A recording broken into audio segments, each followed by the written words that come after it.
Keringat Tomo sudah bercucuran malam itu. Tapi tetap saja ia tak berhenti menganyunkan kampaknya ke pohon gayam yang ada di belakang desa. Menurutnya, menumbangkan pohon gayam dengan tangannya sendiri adalah bentuk balas dendam atas namanya yang sudah jatuh lebih dahulu karena pohon itu. Semua berawal dari kegemarannya bermain judi. Di kedai Mbak Atik, kedai itu adalah tempat ia dan beberapa kawannya bersenang-senang setiap malam minggu dan tanggal muda tiba. Di antara kerlap-kerlip lampu neon, lagu dangdut, alkohol, dan beberapa perempuan yang terkadang mengganggu dengan kegenitannya, Tomo bisa merasa hidup dan merasa kaya karena taruhan yang tidak tanggung-tanggung. Adapun istri dan anaknya selalu ada di rumah. Setiap hendak bermain judi, Tomo selalu berpesan kepada anak sematawayang dan istrinya untuk bertanggung jawab di rumah. Di saat ia tidak bisa bertanggung jawab dengan ucapannya sendiri. Meski begitu, Tomo selalu pandai cari-cari alasan meski tidak jauh dari rapat dengan orang-orang berpengaruh di desa atau menemui teman lama. Sebagaimana judi, tiap sesinya tidak selalu berujung manis bagi Tomo. Ada saatnya dia pulang dengan sisa bau alkohol yang menempel di mulut sampai pagi. Tomo hanya duduk diam di tempat parkir karena masih belum menyangka bahwa ia telah menghabiskan gaji selama 1 bulan sebagai manajer hanya dalam 1 malam saja. Bedu, kawannya mencoba untuk menghampirinya karena tidak tega melihat nasib kawannya malam itu. Kalau sudah terjadi alangkah baiknya tidak disesali berlarut-larut. Yang ada malah kamu jadi gila, ujar Bedu. Masalahnya ini uang buat istri sama anakku juga, Tomo menjawab seperti menahan tangis. Ya mau bagaimana lagi, yang ada kita babak belur jika kembali ke dalam dan meminta uang kita kembali, ucap Bedu sembari memegang pundak Tomo. Aku kayaknya mau coba pesugihan. Tomo menimpali. Bedu berpikir bahwa pernyataan tersebut hanyalah sebuah pernyataan konyol yang berasal dari pengaruh alkohol. Tapi keesokan harinya, ketika Tomo sudah sadar, ia tetap menelpon Bedu dan membahas rencananya untuk melakukan pesugihan. Kamu ngak lagi mabuk kan? Tom, tanya Bedu. Sadar, saya tetap ingin pergi ke pohon gayam di belakang desa yang disebut-sebut keramat itu, ucap Tomo.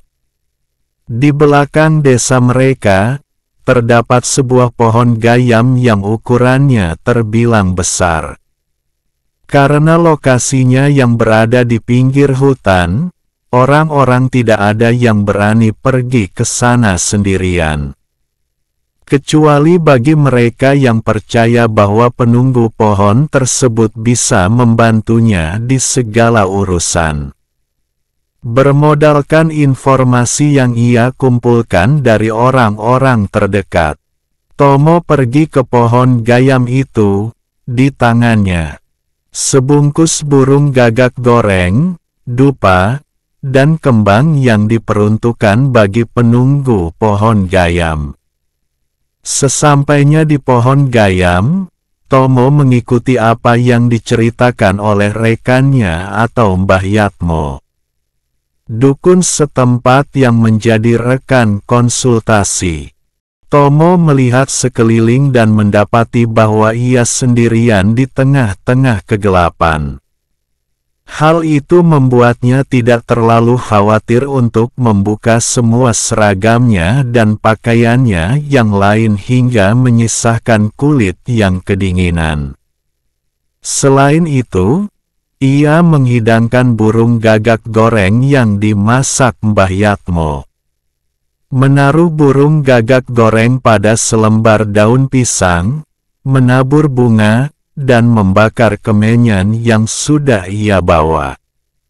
Sembari membaca mantra, muncullah penunggu pohon gayam. Penunggunya adalah genderuwo dengan tubuh yang besar, rambut yang acak-acakan dan mata merah menyala.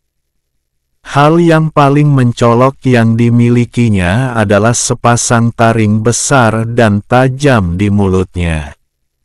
Makhluk itu mendekati Tomo seperti baru melihat manusia pertama kali. Hanya saja fokusnya berubah setelah melihat burung gagak yang disajikan oleh Tomo. Dalam sekejap, 2 ekor burung gagak goreng disantapnya. Tomo hanya diam sesuai dengan arahan Mbah Yatmo.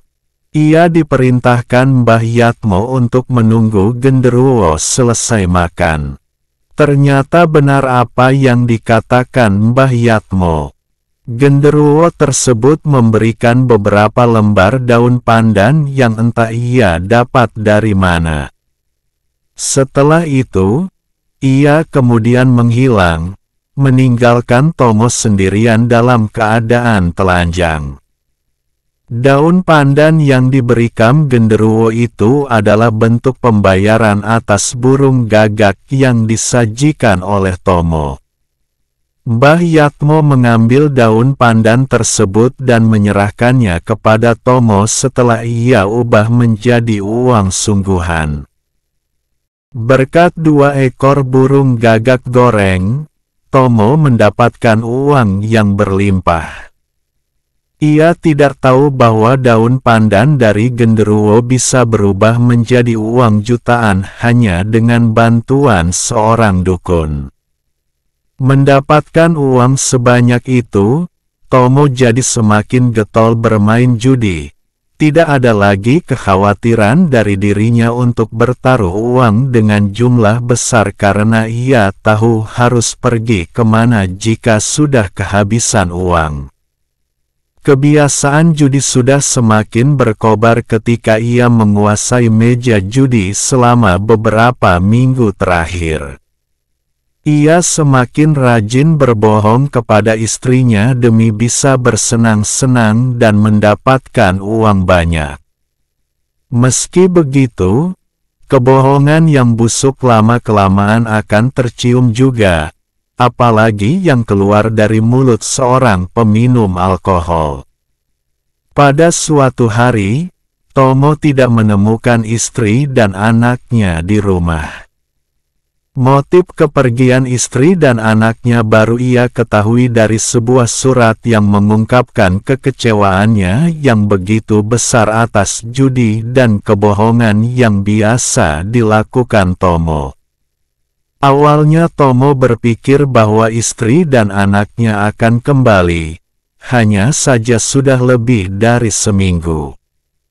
Batang hidung keduanya belum terlihat juga. Kekhawatiran yang mulai timbul juga tidak bisa membuahkan hasil, karena Tomo tidak mengetahui kemana istri dan anaknya pergi. Lama-kelamaan kesehatan mental Tomo terganggu. Ia tidak lagi terlihat bersemangat, baik ketika sedang bekerja di kantor ataupun ketika sedang berjudi. Hal itu diperparah dengan sosok genderuwo yang tiba-tiba sering hadir di mimpinya. Tak jarang ia terbangun dengan rasa takut, karena di dalam mimpi genderuwo itu selalu berhasil membunuhnya atau membunuh anak dan istrinya. Hal ini terjadi karena ia tidak lagi datang untuk memberikan genderuwo itu makan. Perasaan capek pada akhirnya berubah menjadi rasa kesal yang teramat sangat. Tomo berpikir bahwa kepergian istri dan anaknya bermula dari pesugihan genderuwo yang ia lakukan. Tidak ingin dihantui oleh mimpi buruk dan rasa stres yang membuatnya seperti orang gila di mata orang-orang. Tomo mengambil kampak di gudang lalu pergi ke pohon gayam. Keesokan paginya, seorang petani menemukan Tomo tewas di bawah pohon gayam. Si petani masih belum yakin apa yang terjadi dengan Tomo sebelumnya. Tapi ia menemukan mayat Tomo berada dalam ekspresi ketakutan.